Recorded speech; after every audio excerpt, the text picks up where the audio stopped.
This was caused by a supernatural experience. You don't have to believe me, but at least hear me out. Quick backstory, in high school, I was extremely male-centered to the point where I didn't even care if I was talking to a best friend's ex. I just so desperately wanted to be loved. When I would talk to these boys, I would give them my body, sometimes assuming that that would make them love me. And in return, they would take what they wanted and I would leave the situation feeling empty. And it wasn't until college when I finally got my first boyfriend. I'm thinking, oh, this is so great. I finally got someone who loves me. And I genuinely thought that relationship would make me feel whole until it did not. And so because of that, I started seeking the purpose of life. I truly don't believe that a person is meant to just work and not leave some kind of legacy or impact on the people around them. Me and old boy, he had went back to college. I stayed home from college because I'm like, I don't even know what I truly want to do with my life. So around this time, I'm just working warehouse and reading my Bible, smoking every day, until one day my life took a sudden turn. I will never forget this. I was laying in my bed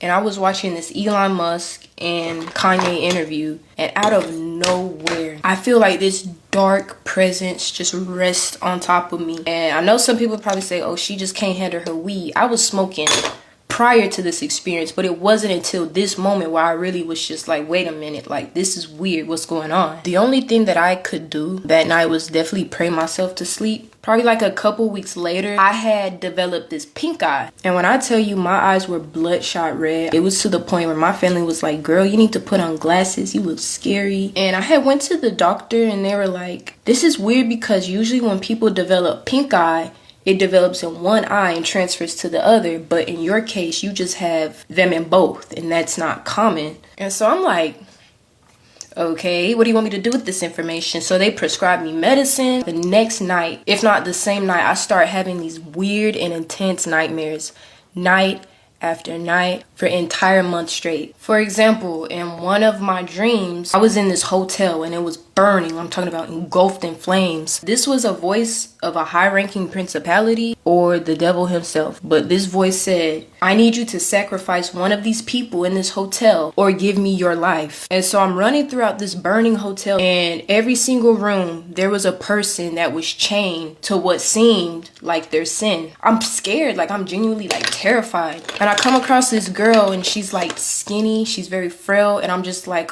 okay, I choose her. And this voice, it echoed throughout the dream. No, she's too skinny. She didn't eat enough for the day. And I just remember I went into this room and there's this older guy who was chained to this tub, and he was just like shooting heroin in his arm. He just kept shooting it, kept shooting it. It was like he could not stop. This man had been essentially chained to the sin that he did when he was on earth. And he just kept doing it, and it was hurting him. And I just remember he was like, like help, like just in agony. And I remember I said, okay, I choose him. And then next thing you know, I woke up in like this cold sweat in my bed. I don't want to go into too much detail about all of the dreams that I did experience because I will start crying right here on the spot, and I don't want to do that. But I do want to let you know that hell is for real. You know, I know this is just a makeup video and y'all are watching me put this on my face, but I have experienced things that have marked me forever, and now I have this duty to make sure I tell as many people that I know that Jesus is coming back. But to continue the story, I continue to have dreams that resemble the context of what I just shared. Baby, those dreams had to go to hell. They had to come from hell somewhere, because my mind can't even conceptualize something as dark as that. And I just remember these dreams got so bad that to the point my mom had to start sleeping in the bed with me. And I just remember being so tired, y'all. My eyes were black. And it was like the more I sought after Jesus, the more I was being attacked by whatever it was that was entering through my dreams. The doctors had tried to prescribe me like mental medications because they thought, oh, maybe this is anxiety, or maybe this is like schizophrenia or something. Something deep in my heart told me this is something supernatural that I'm going through, and this is going to require something more than just medication. And so I just remember telling those doctors,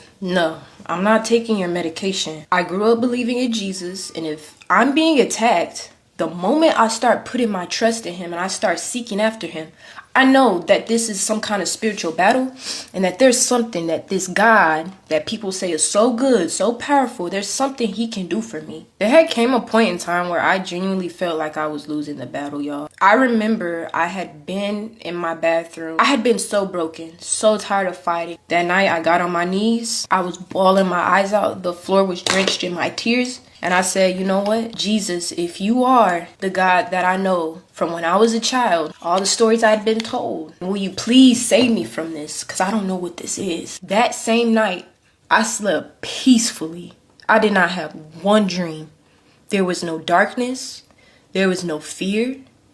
There was no hopelessness, not me running in my own mind. I was seeing the world in gray. I had been so depressed, so anxious, just searching and seeking for love in all the wrong places. And that morning I had seen the sky and it looked blue. Like the sun actually looked yellow. Like the grass looked green. Like everything changed, like my perspective changed in just one day. Moral of the story, Jesus definitely still saves. I never knew what people meant by that, but trust me, I know now. I'm genuinely so blessed to be on this journey with him. I haven't felt any more peace than I do now. Love y'all. Bye.